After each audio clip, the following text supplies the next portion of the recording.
think reducing recruitment to violent extremist groups is one of the most complicated endeavors we could possibly engage in. My own cousin, who lived in Europe, we came to find out, joined ISIS. They managed to recruit him, and he's in their territory, wherever they are. We don't know whether he's alive or dead.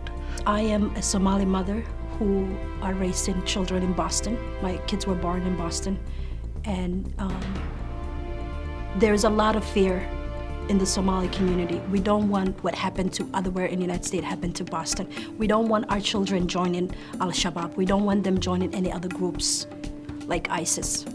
The problem we're trying to address is extraordinarily complicated because it is local, it's national, and it's international. It is very complicated. If you forget about everything else, the fact we are talking about law enforcement and communities working together, that's very complex. What makes things even more complicated, of course, is the fact that we're still scrambling to figure out not only what are the kinds of things that should be involved in countering violent extremism, but more particularly whose responsibility it actually is. Let's say if I am a new American, 16 years old, Somali, male or female, it doesn't matter, living in Boston, attending one of the Boston public schools. My classmates have been in class since they were in kindergarten, but school was not an option for me in my motherland. What is the first thing I would feel in that classroom?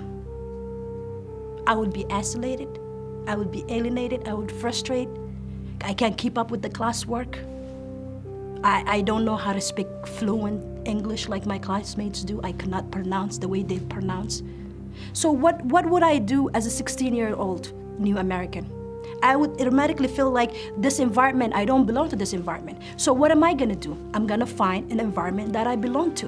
A nice place to turn is a place with other people who feel that they themselves have been wronged or marginalized. Trauma is a factor. With my work with youth and our research, actually, we found that trauma makes youth more vulnerable to all kinds of bad outcomes. They don't really understand that this is really risky business, that folks who are on the other side of where they're going are dead serious about getting them engaged in lethal activities. The groups of people who are the most vulnerable to recruitment, the groups of people who are the most vulnerable to becoming radicalized are not from one particular community.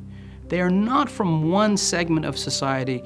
They are from a cross-section. If you listen to people who will tell you that there is a specific profiling of an individual, you make a grand mistake. It's the students who try to connect, who want to connect, and don't connect, that are the most vulnerable. I think one of the obstacles to building effective CVE programming over recent years has been lack of trust, and I completely understand why that might be the case. There is a huge fear that this is going to stigmatize the community, but more importantly, it's going to stigmatize youth who right now may already feel alienated and lost, and now are going to feel, well, is everyone going to look at me like I'm a terrorist? The biggest difficulty that we face is finding the middle ground in between the community and the government. We are competing with people who have the resources, billions of dollars, to convince our kids to provide them a better opportunity. We don't talk about this enough. When we talk about prevention, we're talking at different levels of prevention. And so are we talking about the kid who is getting on an airplane, or are we talking about how do we work with the younger kids so that they don't become vulnerable? There's no silver bullet. What works today may not necessarily be what works tomorrow. With the right amount of enthusiasm, it is something possible to accomplish.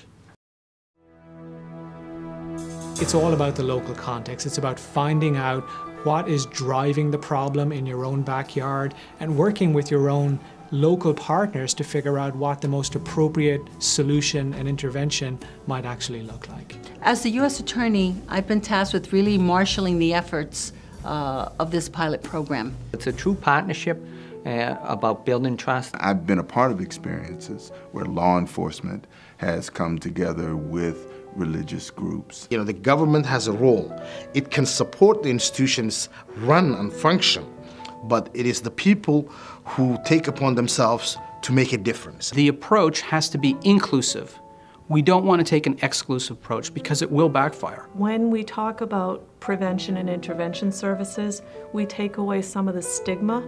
On prevention side, thinking about putting in place, for example, in schools and in communities, support for youth who have gone through trauma, who may have PTSD, would be a wonderful way to stop this. Community have to be empowered to lead this initiative, because if a mother is in trouble, she feels comfortable to connect with me. I would challenge those pastors to come out of the four walls of their sanctuaries and meet the youth where they were.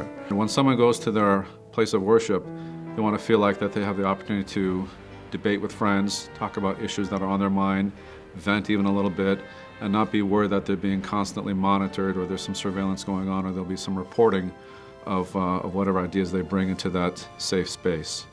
I think we need to do a far better job of inoculating our children from the kinds of messages and narratives that are being pushed out there by extremists in the organizations from which they come. The more that we can help children when they're younger and help families support those students, the more likely we are to have success. Youth are embedded in communities, they're born into it, they're raised, community has access to youth that no one else does. So I think they're our greatest gatekeepers in reality, both to getting to the youth, teaching the youth what to do, the right thing, but they are also our greatest resource for prevention. And so I think that this involvement of the community is very important, and I hope it works. Our goal is really to empower the community to do the work that it needs to do and really to help us to promote public safety.